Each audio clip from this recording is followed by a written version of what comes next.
Olá, isso aqui no Brasil, tudo bem? Meu nome é Bruno, eu fui VP PM ano passado pela Isaac São Carlos e agora sou Nest Consultant de PM.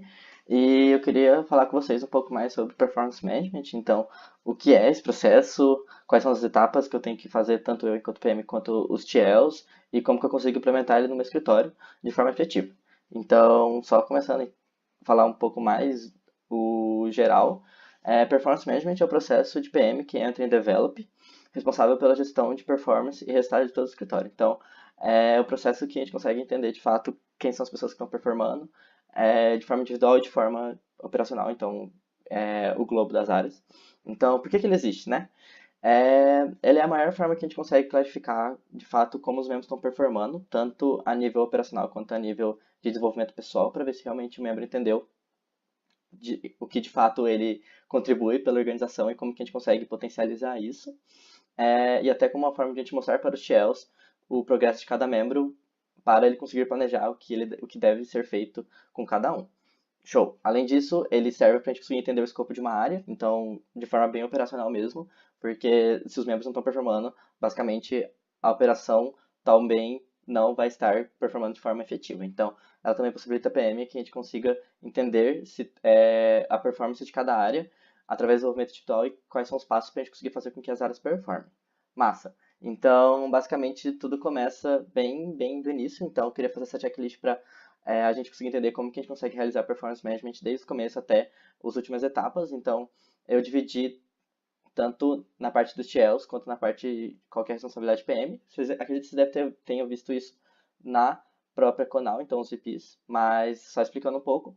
Então, basicamente, performance management na parte dos TLs começa desde o começo. Então, para garantir performance management, tem que primeiro garantir que todos os team standards sejam cumpridos de building, porque é basicamente todo o início, a pessoa tem que entender qual que é a DD dela, o que ele tem que fazer, e garantir que o membro não tenha dúvida nenhuma sobre tanto quais são os conhecimentos funcionais necessários, quanto quais são as competências necessárias. E basicamente depois disso é só marcar o one-to-one para o setting de PDP. Geralmente ele pode ser feito no primeiro ou no segundo one-to-one, depende muito de quando o membro entrar. Mas garantir com que nesse one-to-one que for setar o PDP ele já tenha tudo isso em mãos. Então, JD, então todos os standards de building, que ele tenha 100% claro para conseguir setar o PDP a partir disso, para ele conseguir entender quais são as metas profissionais e pessoais dele. Massa.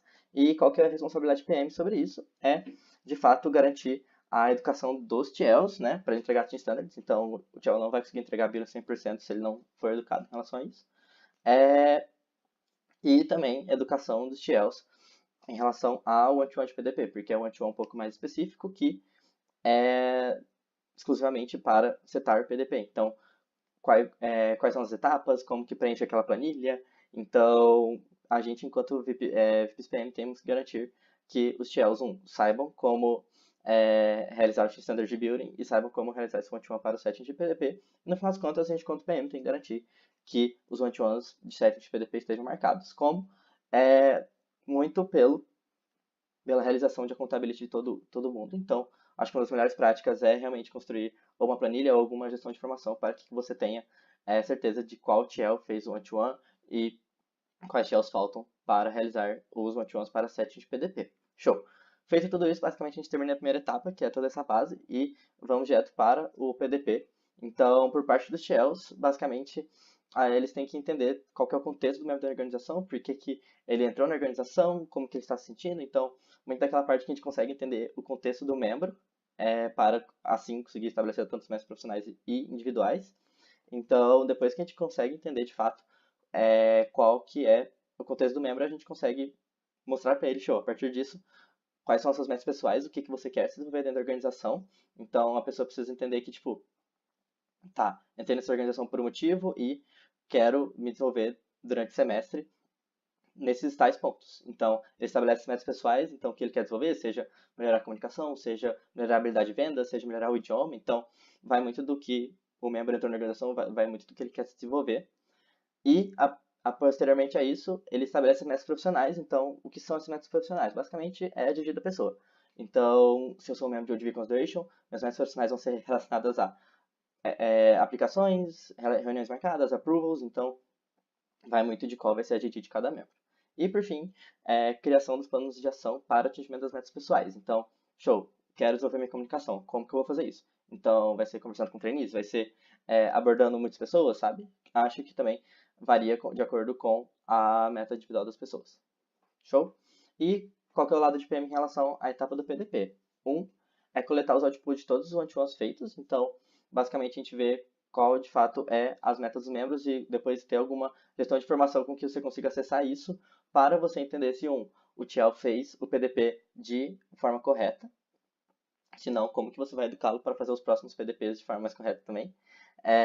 E para ver qual TL não fez o PDP e qual TL fez, para a gente conseguir ter uma central ou alguma centralização de informações sobre a implementação de PDP dentro do escritório. E por fim, PM é responsável por, de fato, juntar todos os PDPs e constantemente analisar para ver se existe algum problema em relação a o setting de PDP feito pelo TL ou se realmente os membros não estão batendo as metas e como que o PM consegue influenciar nisso, seja através de educação em relação à gestão de time ou educação mais funcional. Enfim, o PM tem que saber o que está acontecendo para, juntamente com as operações, elaborar planos de ações para fazer com que os membros batam as metas. Então, é basicamente isso sobre a etapa 2.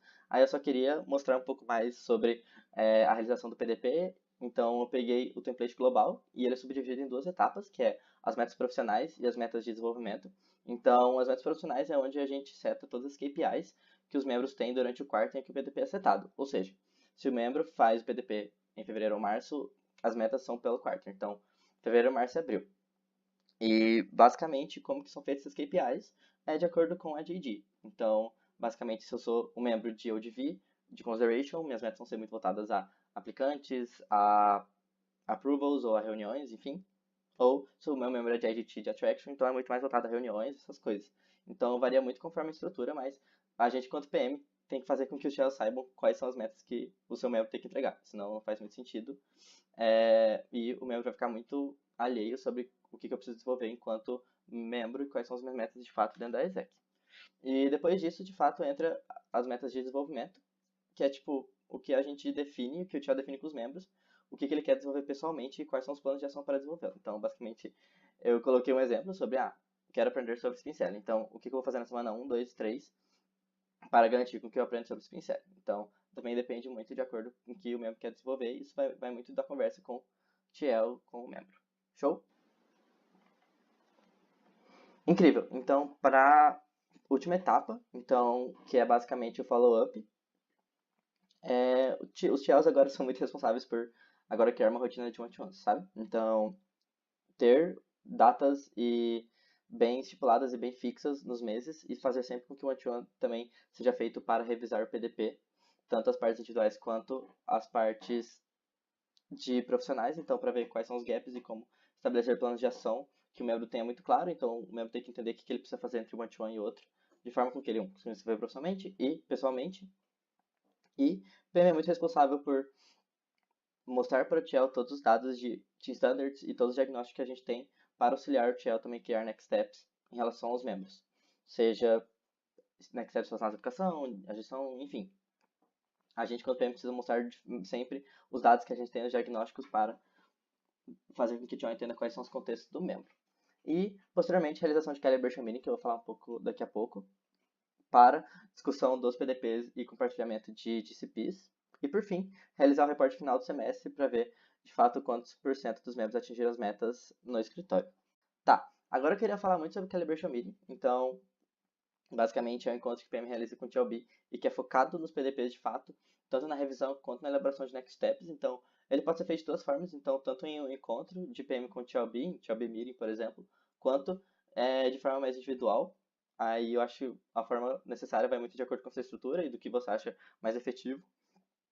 Mas basicamente ele é dividido em três partes. Então, primeiramente a revisão, em que PM apresenta todas as análises que eles têm, tanto com os PDPs quanto com os outros diagnósticos que a gente tem. Então, de standards, CNPS, resultados operacionais. E a partir disso a gente mostra as análises para o TLB. E a partir disso a gente meio que identifica quais são os principais gaps e realiza toda a educação por parte de PM para os TLs em relação a esses gaps que a gente encontrou. Então, se é um gap em relação à gestão, se é um gap em relação à educação, PM é necessário educá-los sobre qual foi esse gap e como solucioná-lo para o próximo mês. Show!